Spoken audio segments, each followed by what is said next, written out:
C'est quoi cette mèche là? Est-ce que je vais réussir à faire cette vidéo là même? Ah là là, je sais pas. Mais on va faire au mieux.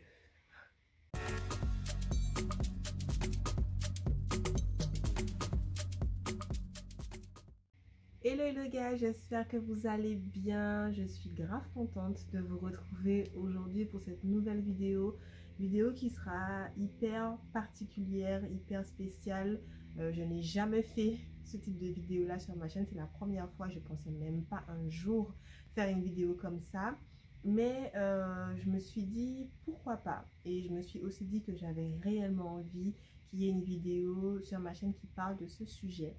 Donc, si vous avez envie de partager avec moi une partie de mon enfance et de mon histoire, c'est avec le plus grand plaisir que je vous raconte tout ça. Alors les gars, cette vidéo n'a pas du tout été préparée, j'ai pas pris de notes. Là, je vous parle vraiment comme je parlerais à mes proches, à mes amis, à ma famille. Je vous parle avec le cœur, comme ça, c'est hyper spontané.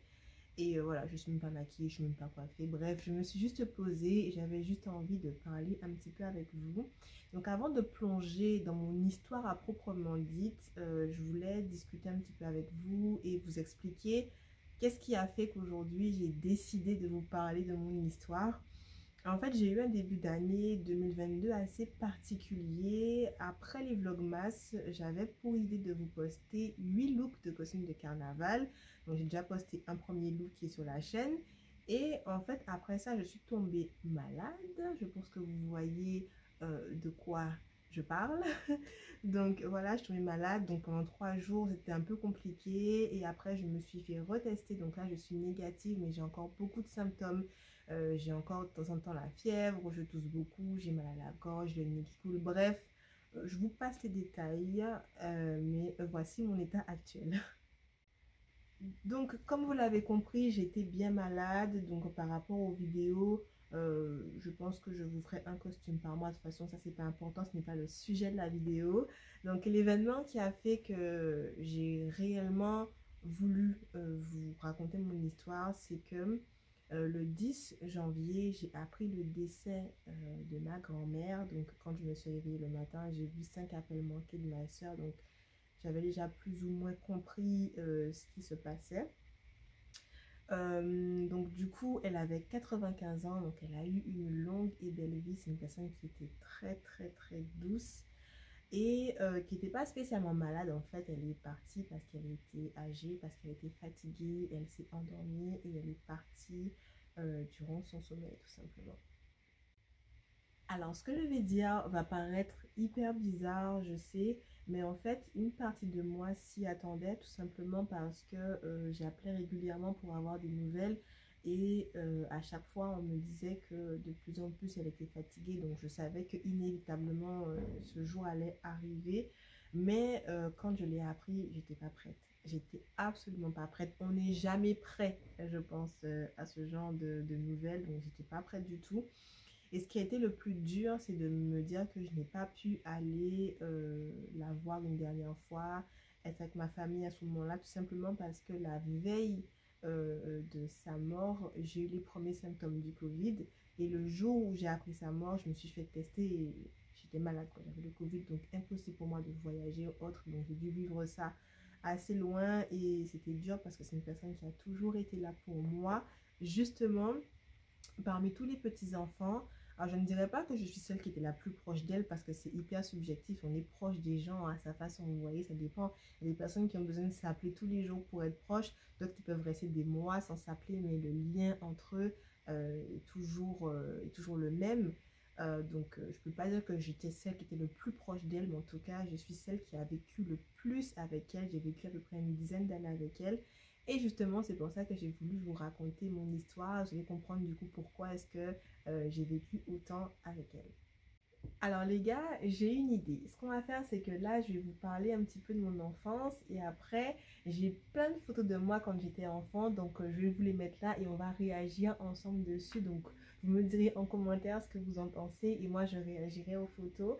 Je suis assez intimidée en fait de vous parler de mon enfance. Alors, je me force pas, absolument pas, j'ai vraiment envie d'en parler avec vous, mais je me rends compte que c'est un sujet dont j'ai très peu parlé jusqu'à présent parce que c'est vrai que ça a été assez douloureux, mais aujourd'hui je suis prête, je suis contente de vous en parler, donc let's go. Ok, donc là il faut que j'aille dans mes souvenirs les plus lointains. Donc du plus loin que je me rappelle, j'habite à la résidence Hibiscus qui est à Pointe-à-Pitre, aux Abîmes, au Rézé. Bref, j'habite à la résidence Hibiscus avec ma mère et ma soeur. Donc ma mère est assistante dentaire, donc elle travaille avec un dentiste au Gosier. Moi, je vais à l'école Raphaël Jolivière, donc j'ai fait la maternelle et l'école primaire, enfin une partie de mon école primaire dans cette école. Et ma soeur a fait son primaire là et elle est au collège du Rézé. Alors normalement, le collège de la suite logique de l'école Raphaël Jolivière, si je peux dire ça comme ça, c'est le collège Front de Mer, mais nous on habite vraiment à côté du collège du Rézé. Ma soeur peut y aller, enfin ma soeur y allait à pied d'ailleurs, je m'en rappelle.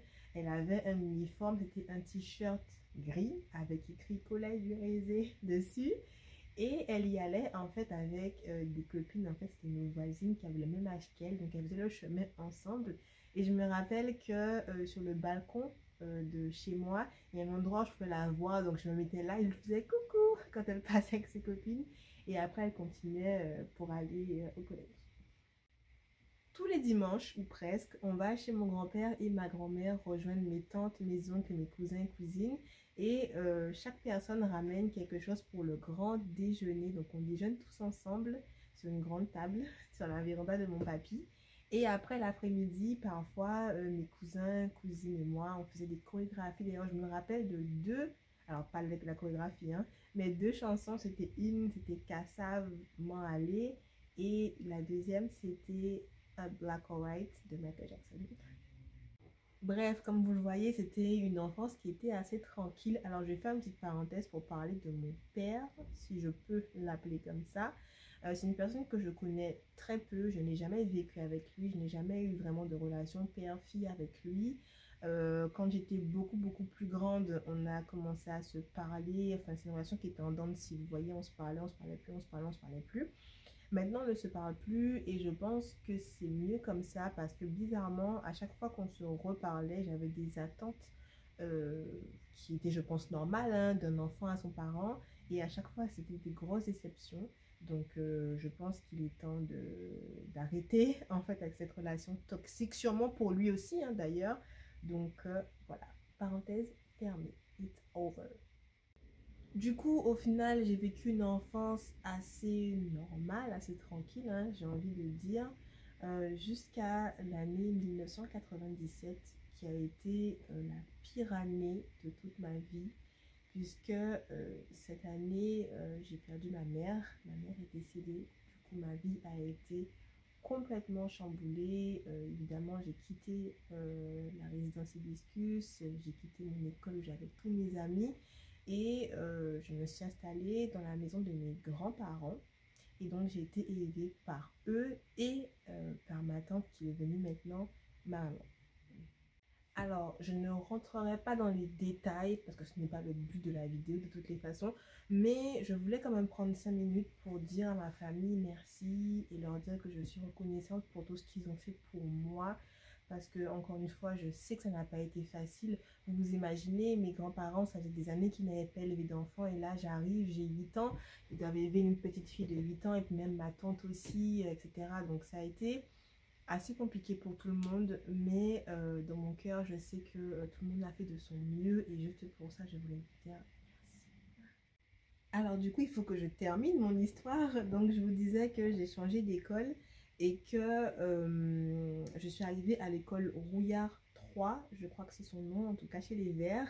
Et que les premiers jours n'ont pas été faciles parce que tous les enfants qui étaient là se connaissaient déjà plus ou moins parce que ils étaient ensemble depuis le CP, voire plus. Donc moi, je suis arrivée au CM1, mais franchement, je me suis rapidement fait des copines et des copains. Et s'il y a un truc qui m'a énormément aidé, qui peut être futile pour certains, mais qui moi m'a beaucoup aidé, c'est qu'on avait une maîtresse, Madame Malidor, qui nous faisait faire de la danse et du step. Et croyez-moi que ça m'a fait beaucoup de bien. Parce qu'il faut savoir que dès que je vivais avec ma mère à la résidence Hibiscus, J'ai toujours fait de la danse. J'ai commencé à 3 ans et j'ai fait de la danse classique avec Florence Boulzy. Non, Florence Bouzy. Florence Bouzy, pardon. C'était au Centre des Arts, j'en ai fait pendant 3 ans. Et après, j'ai fait du modern jazz avec Gérard Félix. Et du coup, j'ai arrêté après la mort de ma mère, évidemment, puisque ça devenait compliqué pour que je puisse y aller. Mais j'ai toujours fait de la danse, quelque chose que j'aime énormément, où je me sens bien. Et le fait que cette école nous propose tous les samedis des cours de danse, des spectacles et tout ça, franchement, ça m'a fait beaucoup de bien. Et voilà. En tout cas, j'espère que la vidéo vous a plu. Je vous attends en commentaire. Je vous fais de très gros bisous. Et je vous dis encore une fois merci d'être là. Merci d'avoir regardé la vidéo jusqu'au bout. D'ailleurs, si vous êtes encore là, on va faire un petit truc. Mettez un commentaire étoile. Si vous avez regardé la vidéo jusque là, mettez-moi un commentaire étoile. Le petit emoji étoile. Et si vous n'avez pas comment faire, écrivez étoile. Voilà. Je vous fais de très gros bisous et je vous dis à très bientôt. Ciao!